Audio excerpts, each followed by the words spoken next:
Primeira coisa, antes de falar de abusos litúrgicos ou de como participar da missa, é importante a gente entender o que é uma palavrinha chave na nossa fé católica, na nossa religião cristã. Uma palavrinha chave que é a palavra sacrifício. Essa palavra é chave na nossa fé e nós poderíamos falar muito sobre ela, né? Eu tenho aqui livros grossos só sobre a palavra sacrifício, né? É um tema bem profundo. Mas, de modo bem resumido, né, o catecismo fala o que é o sacrifício. Sacrifício é quando algo é oferecido a Deus e ele é consumido. Tá? Você que tem seu caderno, aí anotando algumas coisas da live, já pode anotar essa. O sacrifício é algo que é oferecido a Deus e é consumido, ou seja, não é devolvido para a pessoa. Então, vamos voltar ali para o sacrifício de Abraão, né? Um sacrifício bem famoso. Então, Deus pediu o sacrifício de Isaac.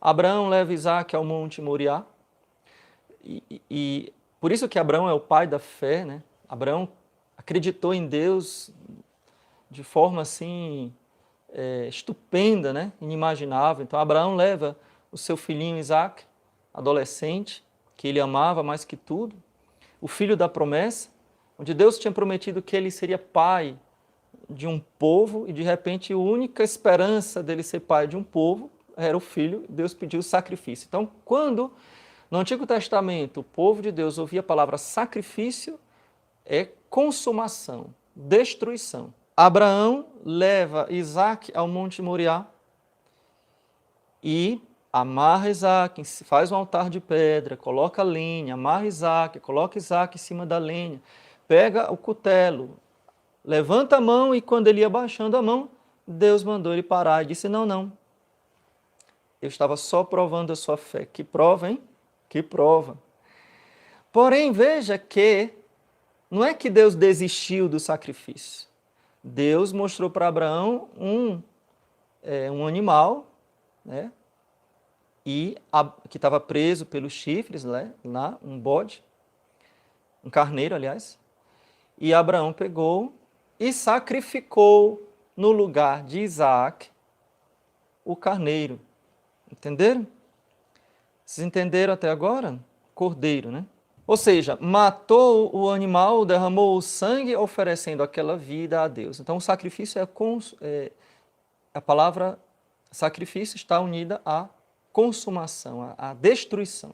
A oferta ela é destruída, porque Deus aceita a oferta. A oferta é destruída, mostrando a onipotência de Deus sobre minha vida e sobre todas as coisas. Depois a gente vai ver os sacrifícios dos primogênitos do Egito. Então Deus disse, eu vou pedir o sacrifício dos primogênitos. Mas ao povo judeu, o profeta, né, Moisés, lá, mandou dizer, olha, Deus vai dizer, disse o seguinte, que a família que oferecer o sacrifício de um cordeiro, aí Deus disse todas as características do cordeiro, macho, 1 ano, sem defeito físico, né? Então disse todas as características de como deveria ser feito o sacrifício, sem quebrar os ossos, ele deveria ser consumido totalmente, inclusive as vísceras, o que sobrasse tinha que ser queimado. Então aquele cordeiro iria substituir o sacrifício dos primogênitos. Como o povo egípcio não acreditava em Moisés, então o que aconteceu? Morreram todos os primogênitos do Egito, inclusive o príncipe herdeiro do Egito. Então, isso aqui é muito importante para a gente chegar no tema da nossa live de hoje. Porque nós vamos dar um salto agora, quando o povo está na terra já de Israel, o povo de Deus está na terra de Israel, e é instituído o culto do templo. Então, no culto do templo, em recordação à libertação do Egito, em recordação a tudo aquilo que eles receberam de Deus, então Deus institui o sacrifício diário do templo, o sacrifício do incenso, pela manhã e pela tarde. Então, o que é o incenso? Pedra do incenso, a resina, ela é queimada na brasa e ela se destrói completamente, né? E é um símbolo muito forte, porque a fumaça do incenso sobe como um sacrifício de agradável odor a Deus, diz o Salmo 140. Que minha prece feita a ti se eleve como incenso, como oferenda vespertina, então a oferenda da tarde, o sacrifício de louvor, o incenso que subia do altar do templo oferecido pelo sacerdote, pela manhã e pela tarde, o sacrifício de louvor. Sacrifício de louvor da manhã, sacrifício de louvor da tarde. Laudes matutina, laudes vespertina. Então, para quem gosta também de liturgia, as laudes e as vésperas, né? O sacrifício de louvor da manhã, sacrifício de louvor da tarde. No templo se tornou, para a nossa fé cristã, laudes e vésperas. A oração litúrgica é o sacrifício de louvor como um incenso. O que é que acontece na cruz? Todos esses sacrifícios de louvor, de pedido de perdão, tinha o sacrifício expiatório, o sacrifício de súplica, propiciatório, né? O sacrifício de resgate. Então a gente vai ver Jesus, Maria e José apresentando Jesus no templo, a gente viu essa festa recentemente, e oferecendo o resgate, 2 pombinhos. Por quê? Talvez a gente nem entenda, né? Lá a festa da apresentação do Senhor, porque todo primogênito do sexo masculino, por lei, devia ser consagrado a Deus, oferecido a Deus. E se é consagrado a Deus, tem que ser consumido. Não pode consagrar a Deus só um pedaço. Ah, vou dar para Deus um pedaço e ficar com o resto. Não.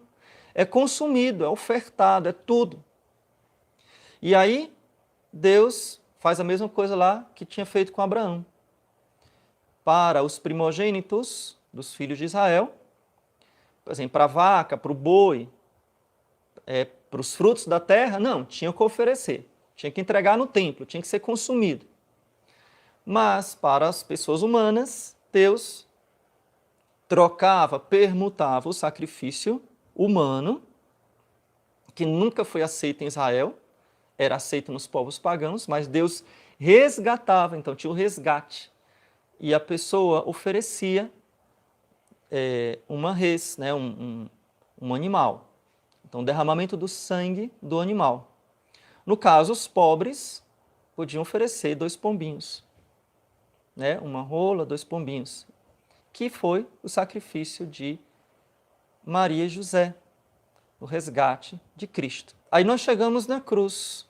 O que acontece? Todos esses sacrifícios de louvor, como eu estava falando, de louvor, de súplica, de expiação, né, o sacrifício pascal do cordeiro pascal, do sangue, que o sumo sacerdote matava o cordeiro, pegava o sangue numa bacia, pegava um isopo, que era um ramo de uma planta, isopo, e aspergia nas pessoas. Olha que bonito. O sacerdote pegava o sangue do cordeiro, mergulhava lá no raminho e aspergia nas pessoas.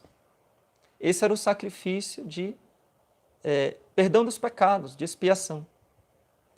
Porém, todos esses sacrifícios, embora fossem aceitos e até pedidos por Deus, mas eles não eram suficientes para pagar o preço do pecado do homem.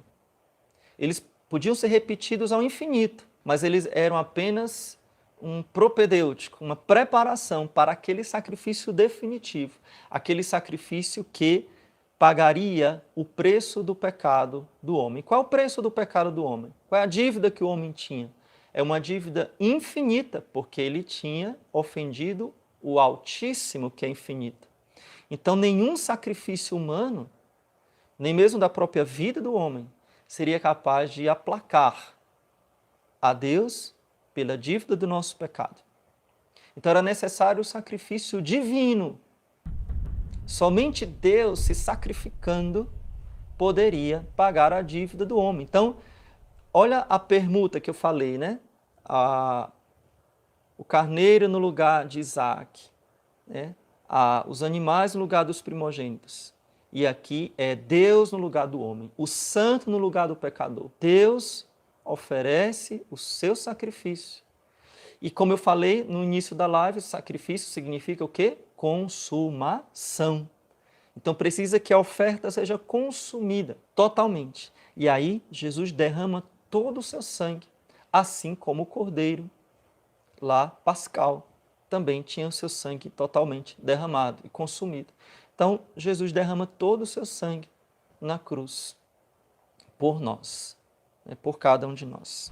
O que acontece? Na última ceia, Jesus antecipa o sacrifício da cruz, dizendo para os apóstolos: tomai todos e comei, isto é o meu corpo, que será dado por vós. Com o pão, depois pega o vinho e diz: tomai todos e bebei, isto é o sangue da nova e eterna aliança, que será derramado por vós e por muitos para a remissão dos pecados. Jesus institui a Eucaristia como o sacrifício da cruz, que é renovado perpetuamente até a sua vinda. Agora entenda essa palavra renovado. Não é que Jesus morre de novo. Jesus morreu uma vez por todas por nós e derramou seu sangue de uma vez por todas.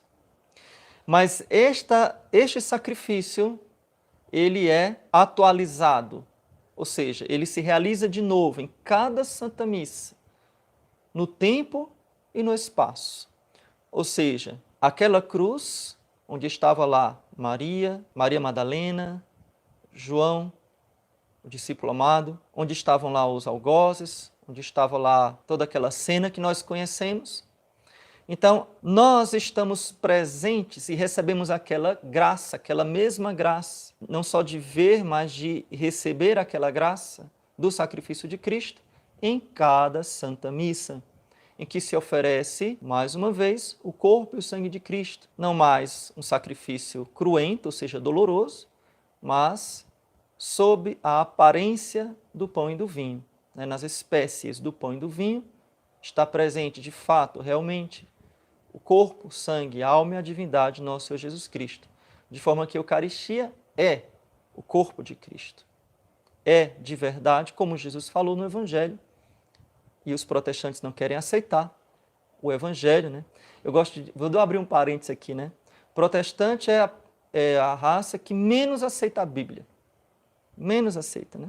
Protestante não aceita a Bíblia, nunca, nunca. Se você pegar os versículos, né, os textos da Bíblia, né, que se você for ler a Bíblia com o coração aberto, você vai ver que apenas a Igreja Católica segue a Bíblia. Jesus morreu por todos, mas nem todos alcançam a redenção, porque nem todos creem. Então, entenderam o que é o sacrifício? Que Jesus se dá a nós na Santíssima Eucaristia.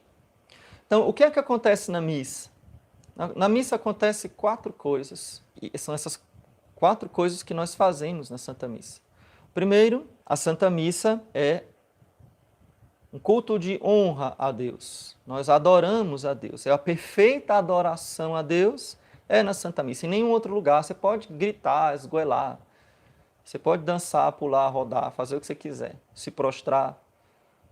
Nada se compara à Santa Missa. Nem mesmo a adoração santíssima. A adoração santíssima, depois da missa, é a mais sublime. Mas ela só é sublime porque ela depende da missa. Ela vem da missa. Da missa se honra perfeitamente a Deus. É o culto agradável a Deus, onde eu presto honra perfeita a Deus. A missa também é a ação de graças perfeita a Deus. Cristo, com Cristo, em Cristo, se dá a Deus o perfeito louvor. A ação de graças por todos os seus benefícios. Então, não tenho palavras para agradecer a Deus. Eu vou assistir uma missa. Eu vou, no meu caso, padre, celebrar uma missa. É a ação de graças por excelência. Inclusive, a palavra Eucaristia significa ação de graças.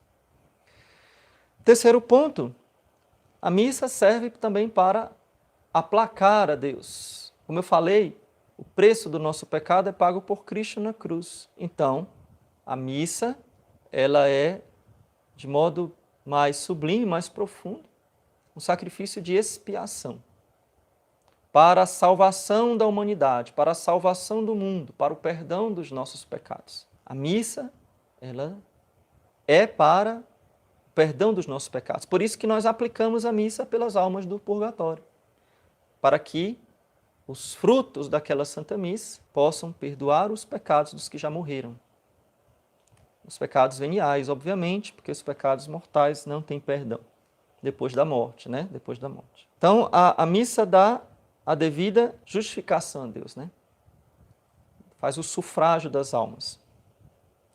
E o quarto ponto, nós vamos para a missa para pedir a Deus graças. Então, não existe lugar de maior graça do que a Santa Missa. E não precisa a missa ter um título, né?